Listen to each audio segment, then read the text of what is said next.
오늘의 말씀은 고린도전서 15장 51절에서 56절 말씀입니다. 보라, 내가 너희에게 비밀을 말하노니 우리가 다 잠잘 것이 아니요 마지막 나팔에 순식간에 후련히 다 변화되리니 나팔 소리가 나매 죽은 자들이 썩지 아니할 것으로 다시 살아나고 우리도 변화되리라. 이 썩을 것이 반드시 썩지 아니할 것을 입겠고 이 죽을 것이 죽지 아니함을 입으리로다. 이 썩을 것이 썩지 아니함을 입고 이 죽을 것이 죽지 아니함을 입을 때에는 사망을 삼키고 이기리라고 기록된 말씀이 이루어지리라. 사망아, 너의 승리가 어디 있느냐? 사망아, 내가 쏘는 것이 어디 있느냐? 사망이 쏘는 것은 죄요, 죄의 권능은 율법이라. 아멘. 이 장애가 종류가 많아서 참 어려운데 장애인끼리 소통이 어렵습니다. 특별히 시각장애인과 청각장애인은 서로 장애 종류가 다르고 의사소통 방법이 달라서 참 의사소통이 어려워요. 시각장애인, 청각장애인 서로 반대니까.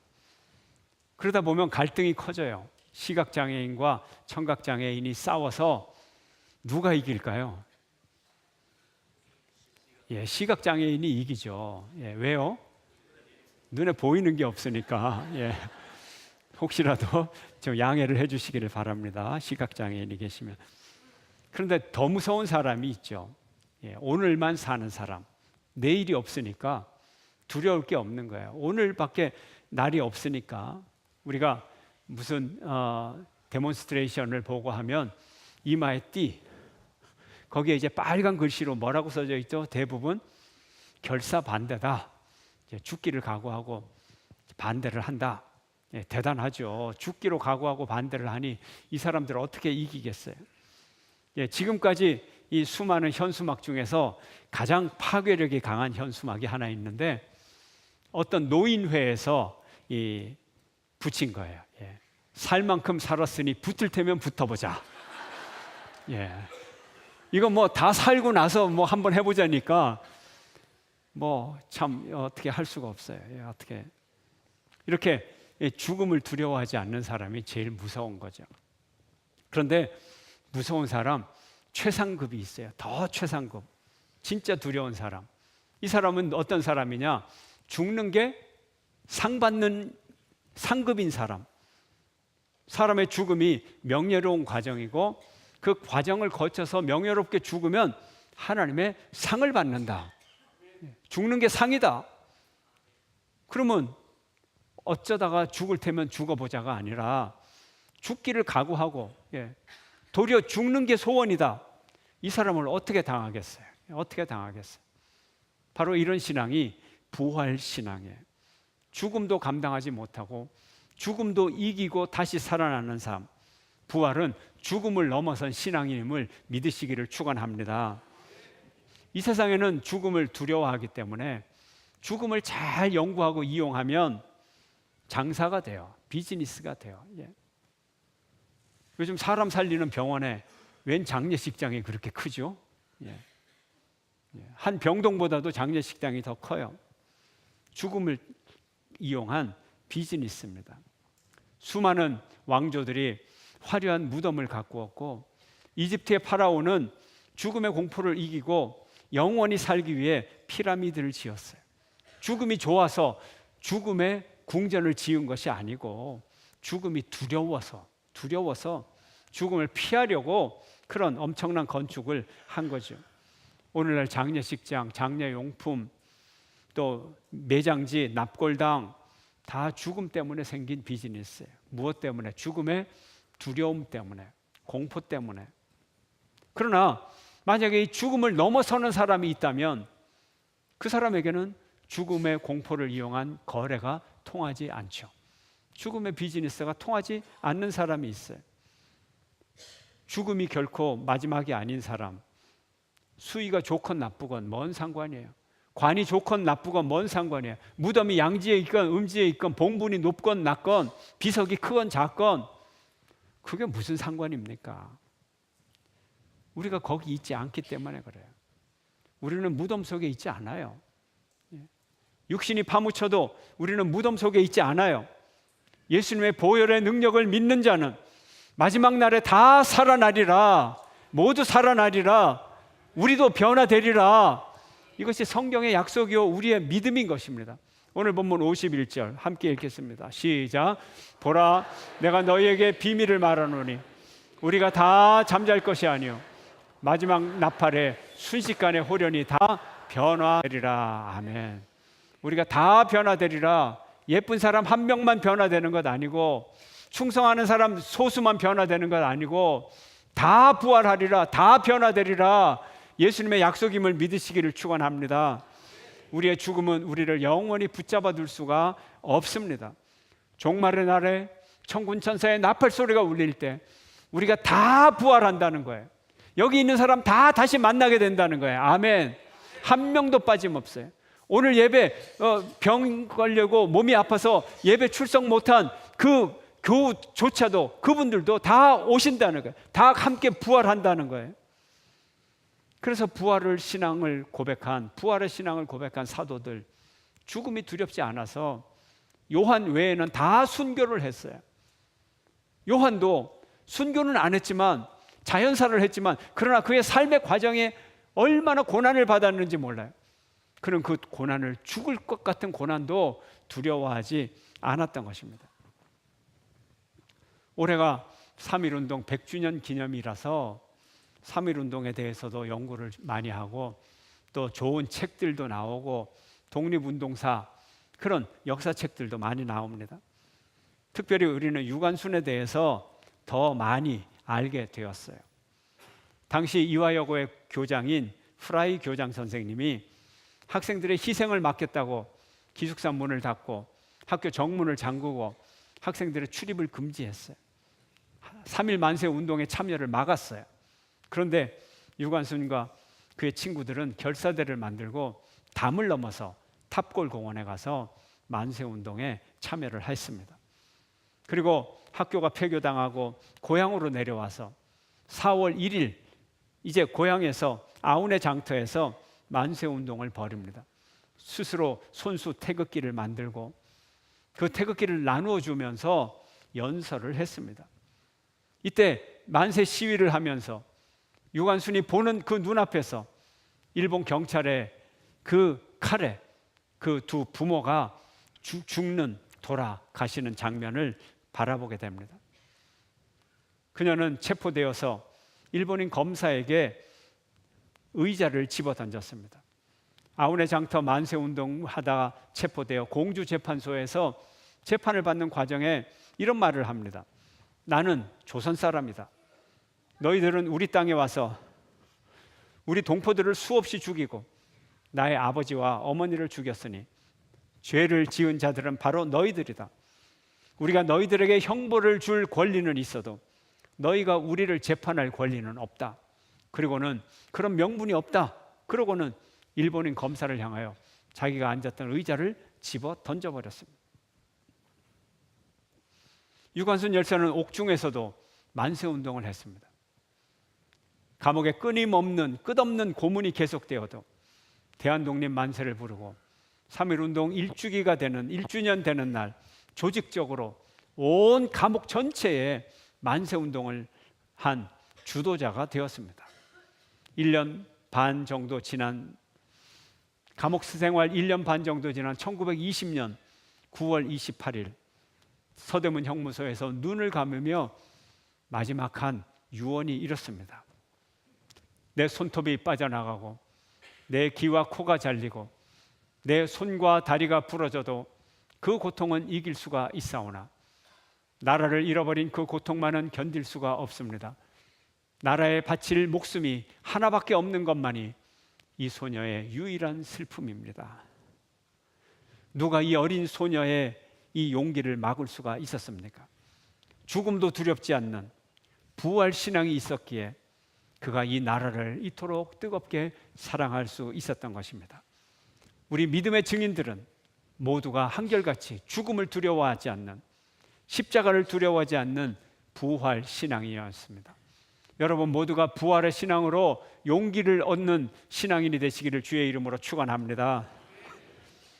창세로부터 사탄은 사람을 지배했습니다. 온 세상을 지배해 왔어요.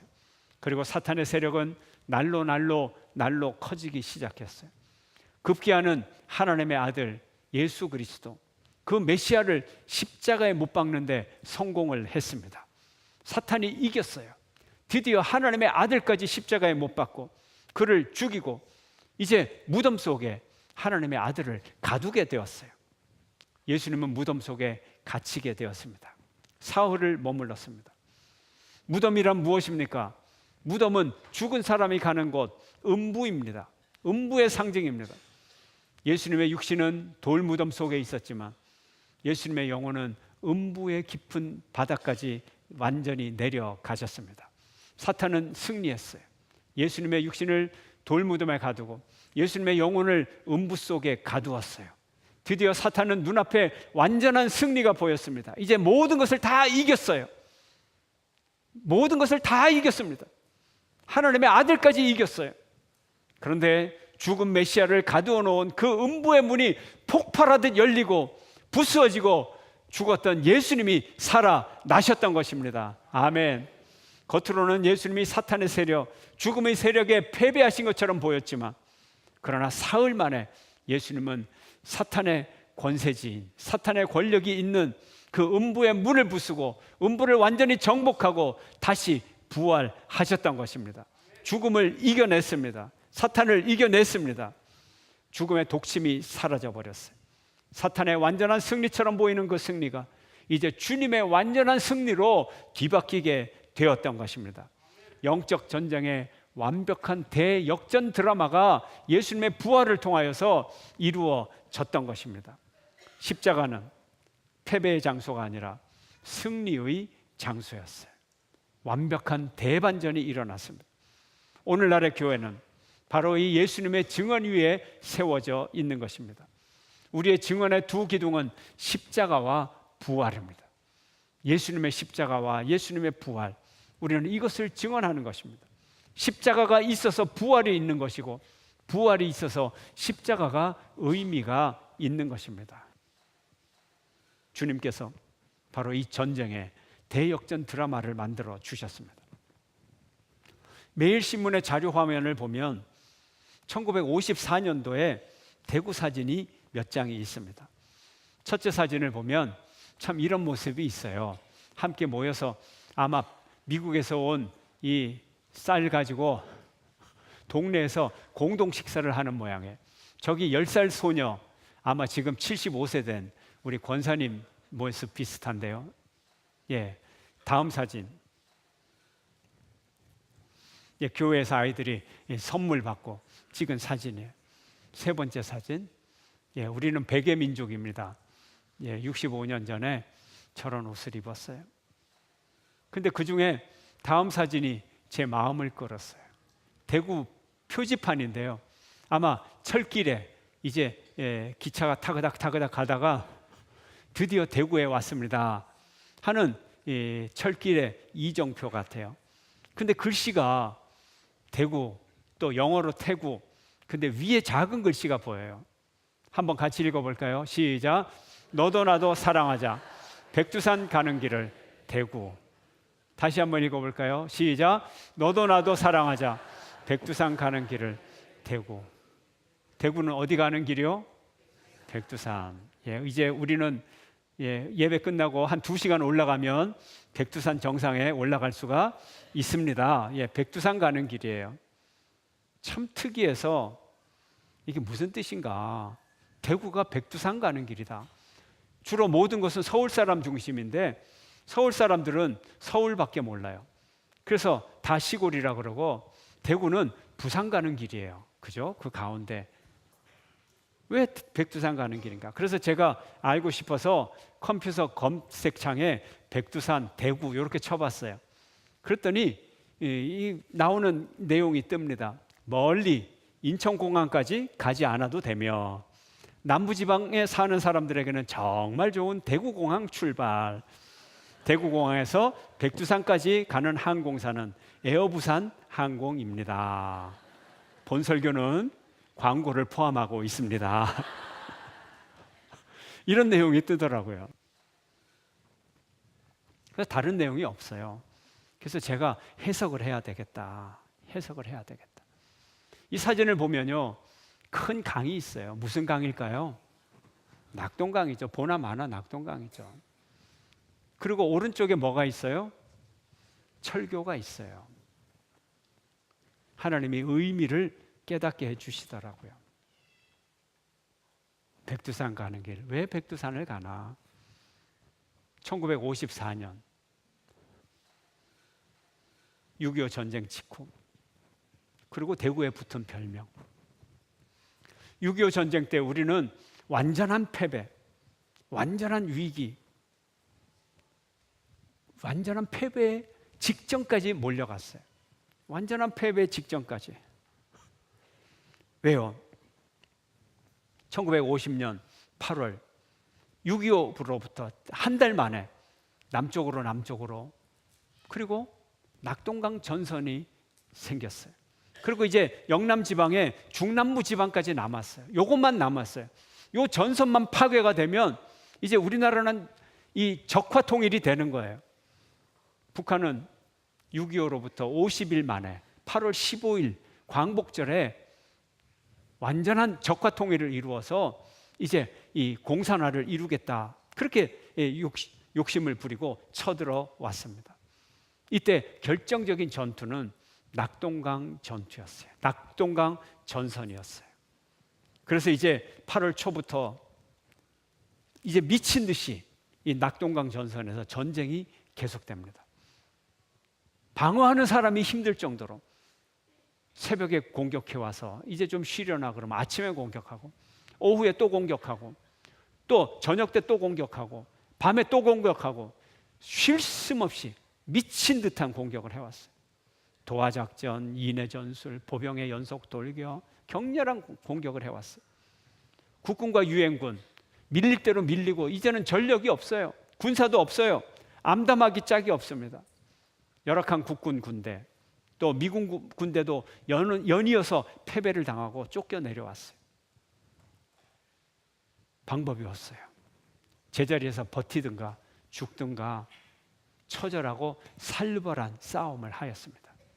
미팔군의 사령관 워커 장군이 이렇게 말했어요. 버티든가 아니면 죽든가, 버티든가 죽어라, stand or die, 이런 명령을 내렸어요. 이게 한국 사령관이 아니라 미국 사령관의 명령이에요. stand or die, 버티든가 죽든가 죽어라. 낙동강 전선의 결정적인 전투는 다부동 전투였어요. 국군 1사단과 미군 매일같이 하루에 600명, 700명씩 죽었어요. 유럽의 심각한 전쟁이라고 하는 우리 발칸반도 전쟁, 몇 명 죽지 않았어요. 200~300명 수준이에요. 그런데도 그 사람들은 그렇게 잔혹하다 그러는데 우리는 하루에 700명씩 죽었어요. 그래서 8월 한 달. 근데 워낙 병력 손실이 많으니까 학생들을 데려다가 군사훈련도 제대로 안 시키고 학도병으로 모집해서 했는데, 중대장, 소대장이 자기 병사들 이름도 모르고 얼굴도 모르고 그러고 전투에 나갔어요. 그러니 희생은 더 클 수밖에 없었어요. 워커 장군이 stand or die라고 했지만 or가 아니에요. stand and die예요. 버티다가 죽는 거예요. 국군이 한 달 동안 10,000명이 죽고 다부동 전투에서, 그리고 북한군이 30,000명이 죽었어요. 어마어마한 숫자로 쳐들어오고 다 죽었어요. 그 짧은 전선에 40,000명의 시체가 한 달 동안 쌓이니 시체 처리도 못하고 겹겹이 이건 산술적으로 계산을 해봐도 겹겹이 쌓여요. 시체가 썩어가는 냄새에 아무리 전쟁터라지만 그곳에 도저히 있을 수가 없는 그런 전선이었다는 거죠. 그러나 한 달을 버텼어요. 버티고 또 버티고 죽고 또 죽고, 이런 치열한, 이런 처절한 격전과 희생 끝에 낙동강 전선이 유지되고 9월 15일 인천 상륙작전이 개시되고 10월 10일에 평양을 탈환하게 되는 거예요. 전선이 북상되었어요. 그 이전에는 남으로 부산으로 북한군이 밀물듯이 내려왔는데 바로 이 낙동강 전선에서 다부동 전투에서 부산 가는 길이 아니라 다시 평양으로 올라가고 다시 백두산까지 올라가는 길이 시작이 된 거예요. 대구가 백두산으로 가는 길에 관문임을 믿으시기를 축원합니다. 이런 전선이 있었어요. 이런 전쟁이 있었어요. 대구가 전쟁의 역사를 바꾸었어요. 방향을 바꾸어 백두산 가는 길에 출발점이 되었어요. 역사의 출발점이 되었어요. 열악한 전세를 뒤바꾸는 역사적 대반전이 대구에서 일어났어요. 오늘날 우리의 영적인 전선도 바로 우리가 사는 이 대구에 있는 것임을 믿으시기를 축원합니다. 우리가 싸워야 하는 영적 전선은 바로 대구에 있어요. 대구 이 땅이에요. 대구 이 땅에서, 바로 대구의 이 순간에서 우리가 영적 전쟁에서 대전환이 일어나야 되는 것입니다. 죽음까지 이기는 부활의 능력으로 영적 대전환을 이루는 여러분 되시기를 축원합니다. 사탄이 이긴 것 같아도 승리는 우리의 것임을 믿으시기를 축원합니다. 대구는 결정적 승리의 땅이에요. 영적인 승리의 땅이에요. 천국 가는 길 대구, 예수 믿는 땅 대구, 부활의 능력 대구를 살리는 여러분 되시기를 축원합니다. 부활의 약속을 받은 자들은 부활의 삶을 살아야 돼요. 오늘날 우리가 이겨야 되는 죽음의 세력 몇 가지가 있어요. 죽음의 세력 몇 가지가 있어요. 첫째로 분열된 세상에서 일체의 역사를 이루어야 돼요. 분열을 치유해야 됩니다. 예수님 시대에 이스라엘에는 바리새파, 사두개파, 열혈당, 헤롯당, 그리고 에세네파, 이런 여러 파벌들이 있었어요. 그런데 이 파벌들끼리 전혀 교감을 못했어요. 아무런 교감이 없는 그런 정당들이 이스라엘에 5개가 있었어요. 교감이 없어요. 공통점이 없어요. 그래서 열심당의 이름은 이스카리오트라고도 해요. 이스카리ot이 뭐냐면 단검이란 뜻이에요. 열혈당들은 이스카리오트, 단검을 하나씩 숨기고 다녀요. 그래서 기회가 되면 때를 놓치지 않고 나라를 팔아먹는, 로마와 빌붙어서 우리 친일파처럼 나라 팔아먹는 이 사두개파들을 사정없이 이 칼로 찔러 죽여요. 사두개파들은요, 골목길로 다닐 수가 없어요. 언제 어디서 열심당이 나올지 몰라요. 이렇게 갈라진 시대를 살아가고 있었어요. 오늘날에도 우리도 마찬가지. 오늘날에 우리는 파편의 시대를 살아가고 있어요. 파편의 시대를 살아가고. 흔히 이 포스트 모던의 특징이 파편화다 이렇게 얘기를 하지만, 한국의 파편화는 세계적인 현상으로 나타나는 그런 파편화와는 전혀 달라요. 아주 심각하게 한국 사회가 쪼개져 있다는 거예요. 같은 시간 같은 장소에서 같은 경험을 하는데 두 사람은 다른 세계를 살아가고 있어요. 악수하고 어깨를 맞대고 같이 있는데 연대감이 전혀 없어요. 공감 능력이 전혀 없어요. 서로에 대해 적대감을 갖고 있어요. 갈갈이 찢어진 도덕과 가치와 이해의 대립, 가히 무정부 시대, 혼란의 시대를 만들었어요. 사람들은 각각 제각기 자기 살 길을 찾아 나서고 이해관계를 위하여 싸우고 공존의 길을 추구하지 않아요. 남의 입장을 생각하지 않아요. 그렇다면 약육강식의 시대가 되고 동물의 왕국이 되고 야만의 시대를 살아가는 거죠. 예수님의 십자가와 부활은 하나님과 사람을 화해시킵니다. 죄악의 길에 살아가는 사람을 화해시켰어요. 그 죄인을 위하여 예수님이 십자가에 달려 그 죄값을 대신 갚아주셔서 하나님과 화해시켰어요. 따로 떨어져서 살아가는 지옥길을 걸어가는 사람들에게 천국의 길로 다시 돌이켰어요. 이웃사랑을 회복시켰어요. 분열된 세상을 치유하는 여러분 되시기를 축원합니다. 두 번째로 육신의 쾌락이 주인이 된 이 세상을 바로잡아야 됩니다. 최근 매스컴에 주목을 받는 사건들이 몇 가지 있죠. 그중에 상당한 비중이 성범죄예요. 그것도 여러 명의 성범죄, 마약범죄, 또 여러 명의 마약범죄 사건. 이런 사건들의 행동 패턴을 보면 단순히 개인의 일탈이 아니라는 걸 알 수가 있어요. 하나를 캐니까 고구마 줄기처럼 계속 나오는 거예요. 우리 사회 속에 지하에 이런 흐름이 있어요. 단순히 한두 개의 점조직이 아니라 문화가 그렇게 되었다는 거예요. 지금 우리 성도들 모두가 육신의 정욕의 종에서 성령의 종으로 변화되었잖아요. 이 세상을 변화시키는 역사가 여러분을 통하여 일어나기를 축원합니다. 세 번째로 죽음의 세력은 자살을 우리가 막아야 돼요. 사회적 약자를 보호해야 되는 것입니다. 우리 사회에 자살이 만연해요. 자살률 세계 1위라 그래요. 왜 그러나요? 누가 자살을 하나요? 사회적 희생자가 보호받지 못하기 때문에 자살을 하는 거예요.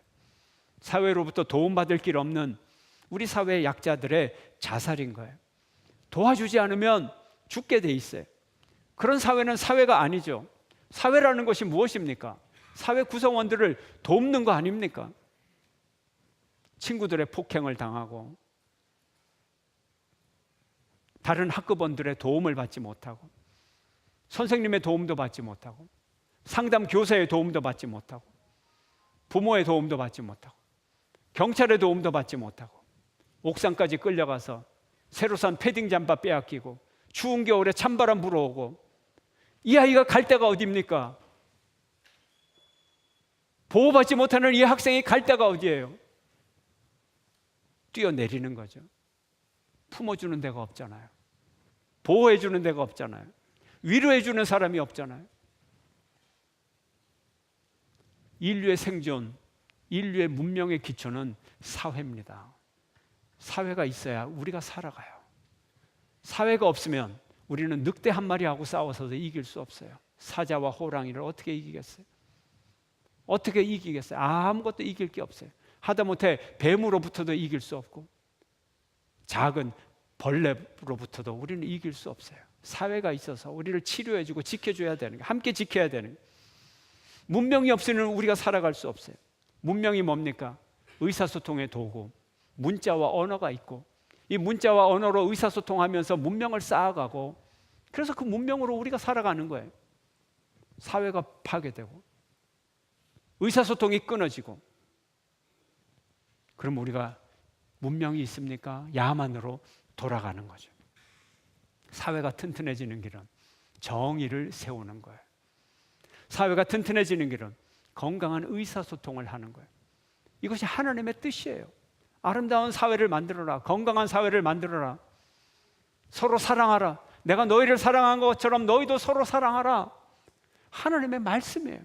그리고 그 사랑 가지고 죽음도 이기신 예수님의 부활의 능력이 우리에게 주어졌어요. 우리가 할 수 있습니다. 이 죽음의 세력에서 자살을 막고 사회적 약자를 보호하고 사랑을 베푸는 여러분 되시기를 주의 이름으로 축원합니다.